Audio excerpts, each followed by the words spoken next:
So here we have a 2002 Sierra. His story, he went to a guy, sent it out 4 times, leaks within a couple weeks. I had a really cheap dye in there. You could see where I spilt the dye. That's my dye, but their dye could barely fluorescent what they had in there.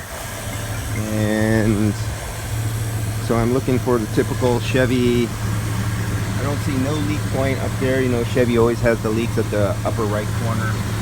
So I didn't see anything up there. I only got a couple ounces in there.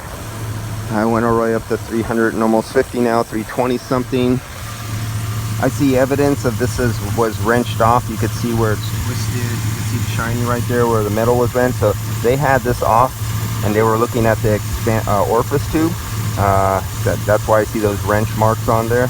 So they knew something was up, but they refilled it again anyway 4 times. And so I'm looking for the leak. I could hear it going by the orifice tube. I could feel it get cold. And I don't have enough in there to give much superheat. There's some cooling going on, but I only got like 200 grams in there. 210. And so I'll use electronic leak detector, but 4 times with really poor quality UV dye. All right, let's see what I find.